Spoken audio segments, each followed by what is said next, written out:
खुशीनगर, सिद्धार्थनगर, हाटा, पडरौना, देवरिया, इतनी जगह हैं जो आजू बाजू जहाँ पे वो गोरखपुर से कपड़ा लेते थे। वो लोग डायरेक्ट सूरत आते थे तो उनको मना कर दिया जाता था यहाँ पे कि हम रिटेलर को कपड़ा नहीं देते। आप पता करना चाहते हैं तो वो 1200 रुपए में भी मेरे लिए उतनी ही महत्वपूर्ण थी जितनी आज मैं जिस गद्दी पे बैठ के काम कर रहा हूँ, उतना ही महत्व उस समय भी मेरे लिए था। इंटरव्यू का सेक्शन हुआ तो आपने कहा कि मैं दलाली करता था।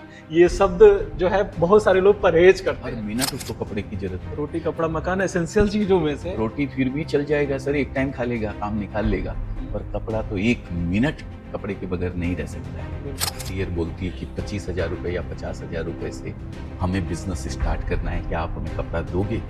तो हम उनको भी उसी प्राइस के अंदर देंगे जिस प्राइस के अंदर गोरखपुर के गीता प्रेस रोड पे जितने होलसेलर बैठे हैं उनको जिस प्राइस में जाता है वही प्राइस में उस महिला को भी करना चाहिए। मोची ही बनना, लेकिन शहर में मोची तेरे जैसा दूसरा 7 to 11 इज हेवन, और वही था मेरे लिए। सुबह 7 बजे से रात के 11 बजे तक भी काम करते थे तो भी मजा आता था, एंजॉय करते थे उस काम के अंदर।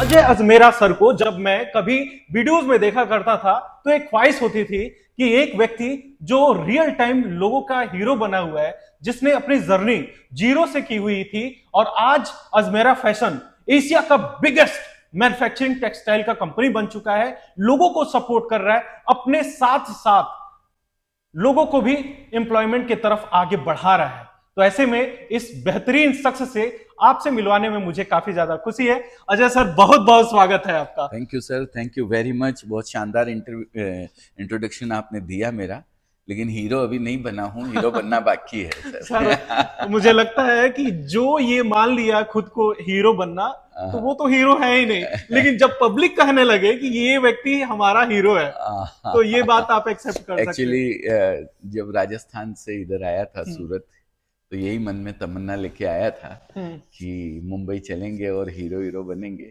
लेकिन अभी तक मौका मिला नहीं है सर। मतलब फिल्मों में काम सबसे करने पहले का। फिल्म में काम करने का था। बिल्कुल। और आज की स्थिति ये है कि इतने सारे फिल्म एक्ट्रेस और फिल्म एक्टर यहाँ पर आते हैं, ढेर सारे इन्फ्लुएंसर को आप मैनेज कर रहे हैं सर। सब ऊपर वाला करता है सर, उसका आशीर्वाद है, आप लोगों का सहयोग है, व्यूअर्स का प्यार है सर। सबसे पहले तो आपकी जर्नी पर हम बात करेंगे, क्योंकि सब लोग अजमेरा फैशन क्या है सबको जहन में है। ये एक ऐसी कंपनी बन चुकी है जो गांव का एक शख्स भी अगर पूछा जाए कि अजमेरा क्या है, तो अजमेरा मतलब वो कह देगा अजमेरा फैशन। टेक्सटाइल का पूरी तरीके से दिमाग में है, और ये सक्सेसफुलनेस जो जिस तरीके से एंड व्यक्ति तक आपने पहुंचाने का काम किया है वो काफी ज्यादा इंप्रेसिव है। तो सर, इसकी शुरुआत कैसे हुई, सबसे पहले समझेंगे। आपने कहा कि जब राजस्थान से आप चले थे और यहाँ गुजरात आए, तो आपकी यहाँ पर आके क्या करते थे? मेरी शुरुआत की पहले बता देता हूँ। मैं 1992 में यहाँ आया था, जैसा कि विदित है ही, आप लोग को अभी बताया भी मैंने, हीरो बनने के लिए आया था मुंबई जाने के लिए। एक दिन गया भी था, लेकिन वहाँ के वो लोकल के धक्के, लोकल ट्रेन के धक्के, बाप रे बाप, मैंने कहा ये अपने बस का नहीं है। अपन अपना सूरत 92 में भी वो भीड़ था, वही सर, पूरा का पूरा वही एकदम। मतलब जब पूछते थे ना कि मेरे को उधर जाना है, तो बोले इधर मुंह करके खड़े हो जाओ, अपने आप पब्लिक चढ़ा देगी आपको, और बोले उतरना है तो बोले इधर मुंह करके खड़े हो जाओ, अपने आप उतर जाओगे। ये पोजीशन थी सर। तो वापस सूरत आ गया था। कुछ दिन मैंने दलाली करी, ग्रे कच्चा माल जो होता है वो जो उसके मैन्युफैक्चरर होते हैं कच्चे माल के, उनसे लेकर के यहाँ के मैन्युफैक्चरर को, जैसे एक अजमेरा आप जान रहे हैं, ऐसे यहाँ पे 50,000 मैन्युफैक्चरर हैं सर सूरत में, उन लोगों को दिलाया जाता था वो मैंने कुछ दिन किया। फिर मैंने एक लीडिंग कंपनी के अंदर जॉब करी सर। 1200 रुपए पर मंथ से स्टार्ट हुआ मेरी जर्नी। 1200 से शुरुआत किया है आपने? हाँ, 1200 रुपए पर मंथ से। और 2011 में 19 साल मैंने जॉब करने के बाद मैंने वो वहां से रिजाइन किया। सर, वो 1200 की जो जॉब थी वो कितना महत्वपूर्ण था आपके लिए? और क्या जॉब था, थोड़ा सा हम समझने की कोशिश करेंगे। सर, वो 1200 की जॉब 2 लाख रुपए पर मंथ तक पहुंच गई थी। ठीक है। और मेरे लिए उसकी महत्वता का आप पता करना चाहते हैं तो वो 1200 रुपए में भी मेरे लिए उतनी ही महत्वपूर्ण थी, वो 2 लाख रुपए में भी उतनी ही महत्वपूर्ण थी जितनी आज मैं जिस गद्दी पे बैठ के काम कर रहा हूँ, उतना ही महत्व उस समय भी मेरे लिए था। मैंने जॉब करी, लेकिन जॉब की मानसिकता से कभी भी मैंने जॉब नहीं करी। मैंने उस फर्म को भी अपना समझा, एक मुकाम पे लेके गए उसको। और जब वहां से छोड़ा था मैंने 2011 में, छोड़ने का कारण था वो भी बताऊंगा मैं आपको, लेकिन छोड़ा तो लोगों को आश्चर्य हुआ कि ये अजय भाई वहां पे नौकरी करते थे यार, हम तो मालिक समझते थे उनको। वाह। तो ये एक मानसिकता अभी ही क्या है। होता है, अभी मार्केटिंग टर्म्स में कहा जाता है अपने एम्प्लॉयज को कि आप एंटरप्रेन्योरशिप स्किल के साथ आप काम करें, कि ऐसा लगे कि आप खुद ही सब कुछ इन्वॉल्व हो रहे हो। और उस समय ये सब टेक्निक वगैरह कुछ नहीं था, आप खुद इसको आत्मसात खुद ही कर लिए थे। जी जी, बिल्कुल बिल्कुल। ऐसा मतलब ऐसा कोई मैंने बुक्स नहीं पढ़ी थी, ऐसा कुछ था नहीं, वो नेचुरल एक चीज थी कि जो भी काम करो। पापा कहते थे बेटा, मतलब कहते हैं, सॉरी थे बोल दिया मैंने, पर सिखाया उस समय था। आज भी पापा की छत्र छाया है और उनका आशीर्वाद हमेशा रहता है। डेली एक बार तो पापा के पास जाता ही हूँ। बड़े भैया के पास रहते हैं अभी। वो कहते थे उस समय मेरे को कि बेटा, काम कोई भी छोटा या बड़ा नहीं होता है। तू भले मोची ही बनना, लेकिन शहर में मोची तेरे जैसा दूसरा नहीं होना चाहिए। क्या बात। तो मैं जब नौकरी करता था तो भी उसको अपनी फर्म समझ के अपने काम को इतना महत्व देता था कि भाई नहीं, ये फर्म को चलाना मेरा काम है। इस फर्म में जिससे मेरी रोजी रोटी जुड़ी हुई है, उस फर्म के लिए हम काम कर रहे हैं। तो फुल वैल्यू मनीष आपको आपने सुना होगा, वो कहते हैं 7 to 11 इज हेवन। और वही था मेरे लिए। सुबह 7 बजे से रात के 11 बजे तक भी काम करते थे तो भी मजा आता था, एंजॉय करते थे उस काम के अंदर। बहुत रेयरेस्ट पर्सन में से आप एक हैं जिनके मुंह से ये बात सुनने को मिलता है। आमतौर पर युवाओं की टोली है, मिलना जुलना तो है ही, वो 9 to 5 जॉब में ही परेशान हो जाते हैं। नहीं सर, नहीं, हमारे 350 बच्चे हैं सर। हाँ। हर एक बच्चे से आप मिलेंगे तो आपको यही वर्ड सुनने को मिलेंगे, वो दिन और रात नहीं देखते हैं सर। हाँ। अभी पिछले 1.5 महीने के अंदर, दीपावली का सीजन है, 1.5 महीने में वो सोने के लिए घर 45 दिन में से ये समझिए 20 दिन भी नहीं गए होंगे। ये पोजीशन है। नहीं, वो रियल टाइम मुझे भी देखने को मिला। अभी जब मैं वीडियो शूट कर रहा था तो जो मुझे असिस्ट कर रही थी, उनका तबीयत ऑलरेडी खराब था, उसके बावजूद कहा नहीं नहीं सर, आई एम ओके। बिल्कुल, हर बच्चा ये बहुत स्पिरिट मेहनत बहुत करता ही है, गजब दिखा यहाँ पर अजमेरा आज पूरे भारतवर्ष में। और जिस तरीके से ब्रांड बन चुका है जी, वो लोगों के जहन तक है। तो अजमेरा की शुरुआत कैसे हुई सर? सर, जब मैं जॉब करता था, नौकरी करता था, तो यहाँ एक सिस्टम है कि यहाँ डीलर और होलसेलर के अलावा किसी को कपड़ा नहीं दिया जाता है। अच्छा। मतलब जो बल्क कपड़ा लेता है उसी को कपड़ा दिया जाता था। काफी लोग आते थे, रिटेलर्स, छोटे छोटे गांव से। आप ही के एरिया की बात करूं मैं, खुशीनगर, सिद्धार्थनगर, हाटा, पडरौना, देवरिया, इतनी जगह हैं जो आजू बाजू, जहाँ पे वो गोरखपुर से कपड़ा लेते थे। गोरखपुर जाते थे और वहां से कपड़ा लेके आते थे। वो लोग डायरेक्ट सूरत आते थे तो उनको मना कर दिया जाता था यहाँ पे कि हम रिटेलर को कपड़ा नहीं देते। हमारी कंपनी का भी यही रूल था और बाकी 50,000 जो मैन्युफैक्चरर, सबका यही रूल था कि वो कपड़ा किसी रिटेलर को नहीं देते थे। अगर देते भी थे कुछ लोग तो वो रेट का डिफरेंस रखते थे। तो फिर उनको यहाँ लेने से कोई मतलब ही नहीं। महंगा उनको पड़ता, वहाँ महंगा पड़ता है तो फिर तो वहीं बैठे वो ले लेवे, कोई मतलब नहीं है। तो ये एक टीस मन के अंदर थी कि इतने लोग यहाँ आते हैं मन में सपने लेके कि एक समंदर, जो कपड़े का समंदर है, सूरत साड़ी का समंदर है, वहां से हम भी अपने आप को जोड़ें और बिजनेस करें, या ऑलरेडी बिजनेस कर रहे हैं तो अपने बिजनेस को बड़ा करें। और उनके सपनों को चकनाचूर कर दिया जाता था यहाँ पे। खलता तो होगा सर। अब मैं बिजनेस में नहीं हूँ, फिर भी जिस तरीके से वैरायटी में देख पा रहा था और जो प्राइसिंग गैप दिख रहा था, बिल्कुल, वो लग रहा था कि अनबिलीवेबल सा था मेरे लिए। बिल्कुल सर, बिल्कुल। वहाँ के जो प्राइस देखेंगे और यहाँ के प्राइस देखेंगे तो बहुत फर्क मिलेगा। पूरे सूरत में यही प्राइस है सर। तो ये चीज यहाँ की सिस्टम आज भी है, डीलर और होलसेलर को दिया जाता है।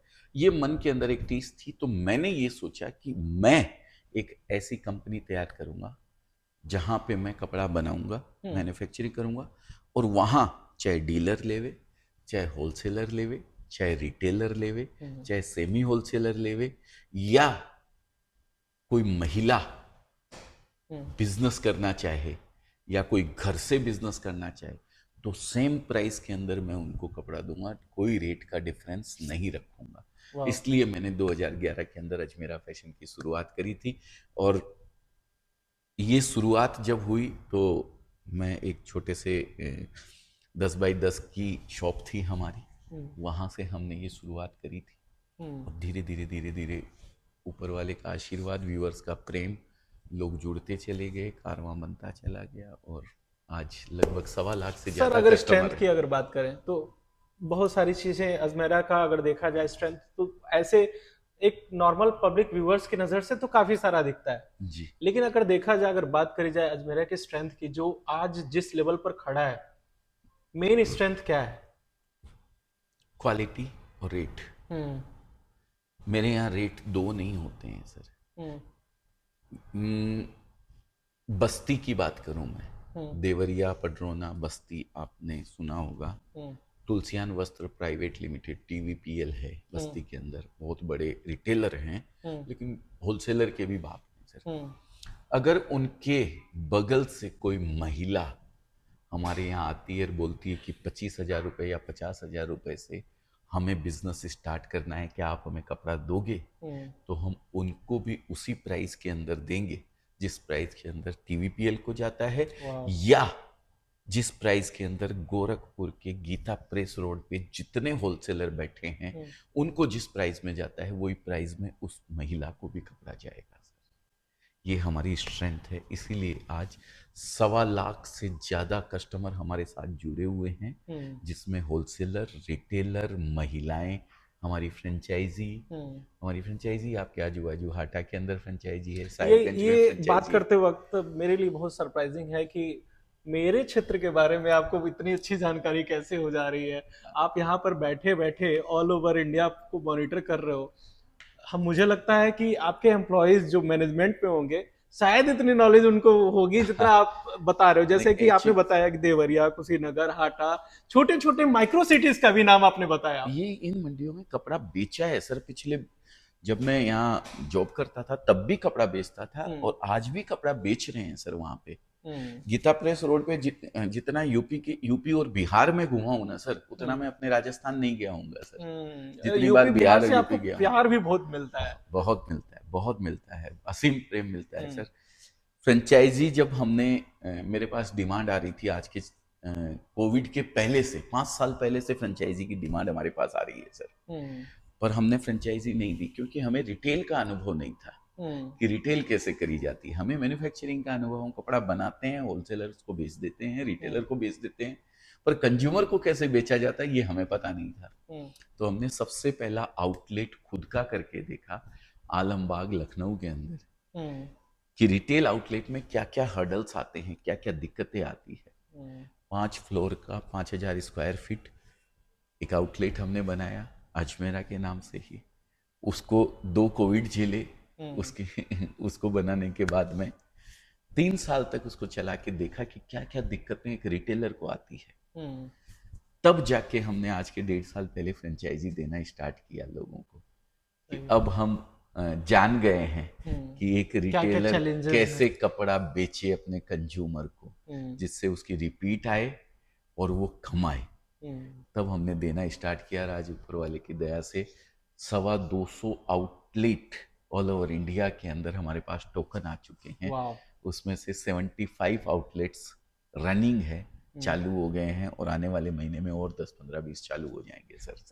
अजमेरा फैशन के रिटेल की अगर बात करी जाए तो जो फ्रेंचाइजी मॉडल दिए जा रहे हैं ऑल ओवर इंडिया में, जो दिए जा रहे हैं, उसमें पूरी तरीके से यहाँ से भी सपोर्ट रहता है? पूरा सपोर्ट रहता है सर। हम टेक्निकल सपोर्ट पूरा करते हैं। हमारे यहाँ से ERP जाती है उनको, सॉफ्टवेयर हम देते हैं उनको, प्रोडक्ट तो हम देते ही देते हैं। प्रोडक्ट कैसा बिकेगा वहाँ पे ये हमारी टीम रिसर्च करती है, टीम जाती है वहाँ पे। मतलब स्पेसिफिक उस एरिया में कौन से कपड़े की डिमांड है उसके अकॉर्डिंग वो पूरा मार्केट रिसर्च करने के बाद, बिल्कुल रिसर्च करने के बाद में तीसरी चीज आती है ऑनलाइन मार्केटिंग। उस एरिया के आजू बाजू के लोगों के लिए मार्केटिंग, कैसे लोगों तक बात पहुंचे कि अजमेरा ट्रेंड्स वहाँ किसी ने खोला है, किसी ने फ्रेंचाइजी ली है, उसका कपड़ा बिकना चाहिए ना भाई, एटलीस्ट वो भी तो बिकेगा जब ही कमाएगा। रिटर्न ऑन इन्वेस्टमेंट उसको किस तरीके से मिले, इस चीज का खास ख्याल हम रखते हैं। नहीं तो कितने दिन वो मेरा नाम लगा के पट्टी रखेगा वहां पे भाई साहब। इसी वजह से अभी भी टोकन में चले हुए हैं, और फिजिकली अभी कितने एसोसिएट हो चुके हैं? 75 रनिंग है सर रनिंग। आउटलेट्स। वाह। हाँ, तो 250 एक तरह से आउटलेट। कहा जाता है कपड़े, थोड़ा सा हम बिजनेस पर्पज पे भी थोड़ा सा आ जाते हैं, माना जाता है कपड़े का सेगमेंट कहा जाता है, या ऐसा हो सकता है परसेप्शन बनाया गया हो, आप जानते होंगे बेहतर, कि कहा जाता है काफी ज्यादा क्लटर्ड मार्केट है, काफी ज्यादा उसमें रश है, कंपटीशन काफी ज्यादा है। उसमें अजमेरा कैसे एक अलग सा खिल के कैसे सामने आ पा रहा है? मैं तो कंपटीशन नहीं मानता हूँ सर, हम्म। ये मैं तो मास ऑडियंस को देखता हूँ सर। हम्म। अगर मैं हिंदुस्तान की बात करूं तो मेरे पास 140 करोड़ ग्राहक हैं, हम्म। है कि नहीं है बताइए। बिल्कुल। क्या वो 140 करोड़ में से कोई भी एक मिनट भी बिना कपड़े के रह सकता है?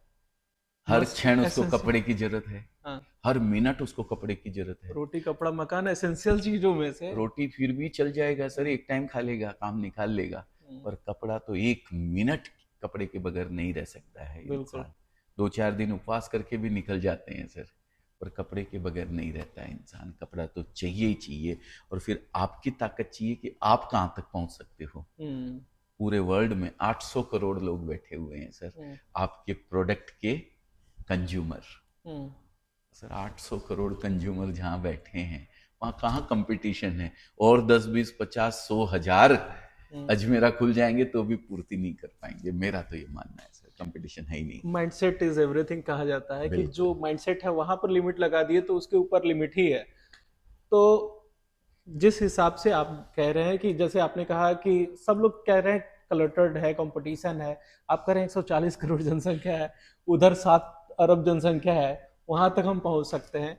तो ये एक जो हमारे इनिशियली में एंटरप्रेन्योर हैं जो करना चाह रहे हैं, उनको जो चैलेंजेस आ रहे हैं उस पर थोड़ा सा हम कह रहे हैं बेसिक लेवल पर क्या माइंडसेट रखना चाहिए और कैसे अचीवमेंट हो पाएगा।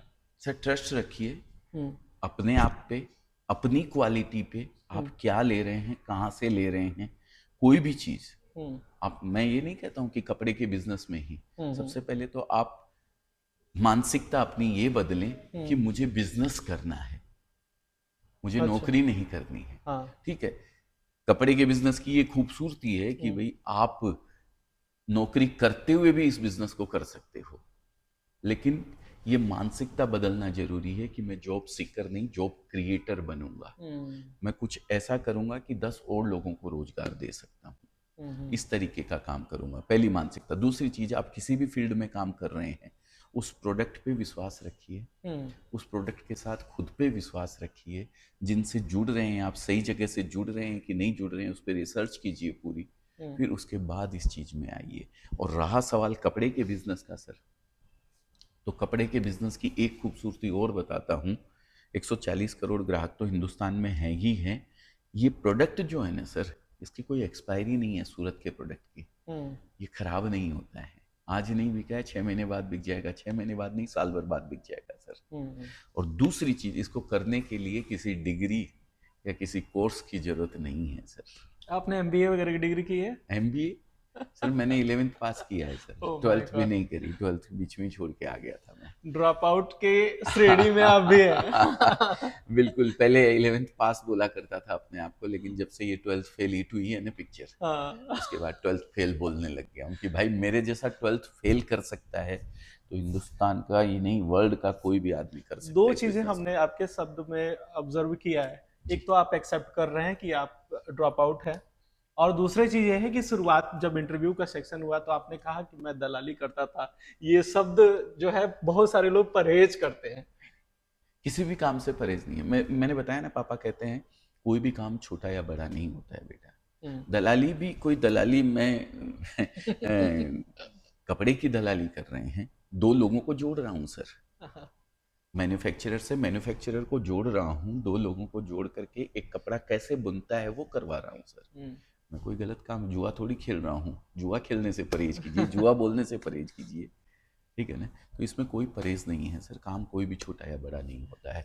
और दूसरी चीज, 12th फेल बोल के मैं आप लोगों को, जो हमारे यूथ देख रहे हैं, जो पढ़ रहे हैं, वो अगर देख रहे हैं इस वीडियो को तो ये मत समझिएगा कि 12th फेल हो जाएंगे तो ही इस मुकाम पे पहुंच पाएंगे, नहीं भाई साहब। शायद अगर मैं पढ़ लिया होता तो जो मुझे 32 साल लगा इस मुकाम पे पहुंचने में, वो शायद मैंने 10 या 15 साल में ही अचीव कर लिया होता। वाह। तो पढ़ाई जरूरी है, मैं ये नहीं कहता हूँ, मेरी मजबूरी थी, मेरा हेल्थ इशू था, मैंने साइंस लिया था।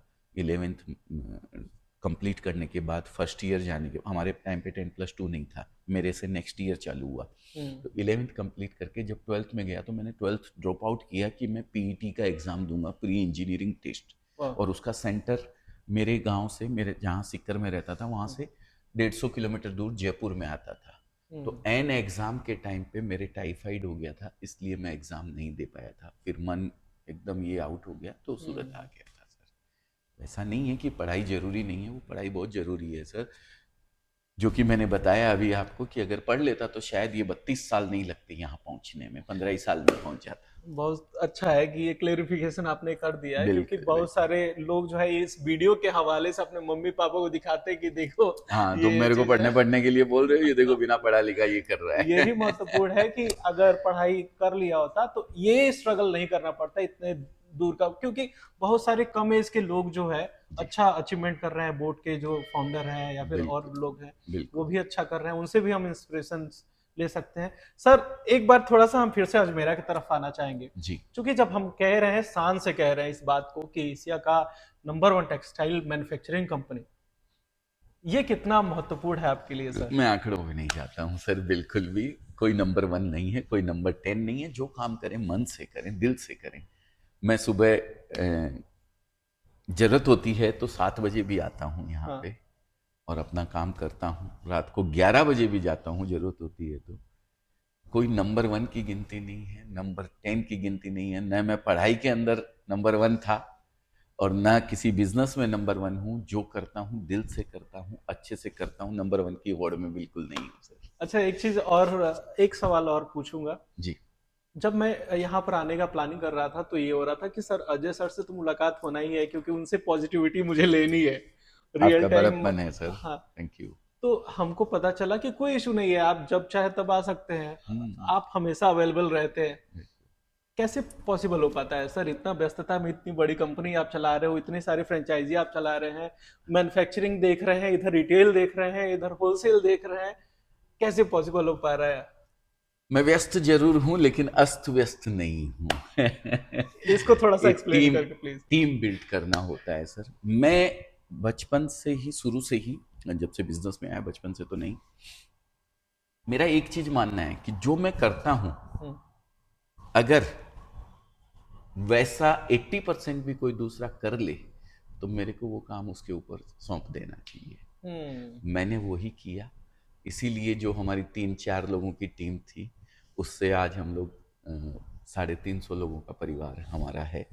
जो मतलब टीम पे काम करना टीम सबसे बिल्ड महत्वपूर्ण करना है, सब कुछ विश्वसनीयता भी आप करेंगे तो जिंदगी में नहीं आगे बढ़ पाएंगे सर। आप फ्लाइट में जाते हैं तो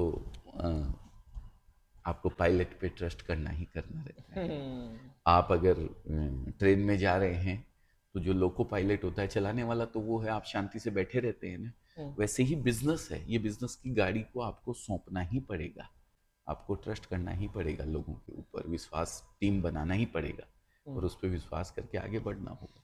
एक सवाल सर, हमारे यूथ के लिए जो एंटरप्रेन्योरशिप करना चाहते हैं, जो अब खुद जॉब देने के लिए इच्छा रखते हैं और अपना खुद ही मुकाम आपके जैसा देखना चाह रहे हैं, तो उनके दिन की शुरुआत कैसे होने चाहिए, सेल्फ मोटिवेटेड कैसे रहें और कैसे अचीवमेंट वो कर पाएंगे सर? कुछ नहीं है, आराम से जियो यार, खुल के जियो, मस्ती करो, एंजॉय करो, मैं कहता हूँ। लेकिन जब मस्ती करो तो मस्ती करो, जब पढ़ाई करो तो फिर पूरी तरीके से पढ़ाई करो, और जब बिजनेस करो तो फुल ऑन उस बिजनेस के ऊपर लगे रहो। घर को ऑफिस में मत लाओ और ऑफिस को घर मत ले जाओ।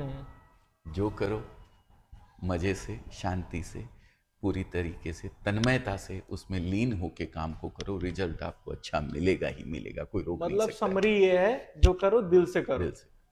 बहुत बहुत धन्यवाद सर, आपसे मिलकर थैंक यू, बहुत अच्छा थैंक यू लगा। सर, थैंक और यू वेरी मच। जिस तरीके से आपने मुझे भी मोटिवेट कर दिया, एक्स्ट्रा मोटिवेट कर दिया, और अपने आप में आपसे मिलना ही मोटिवेशन है। और इतनी अच्छी अच्छी बातों को सुन के और भी हम सेल्फ एस्टीम के साथ मोटिवेटेड हो गए।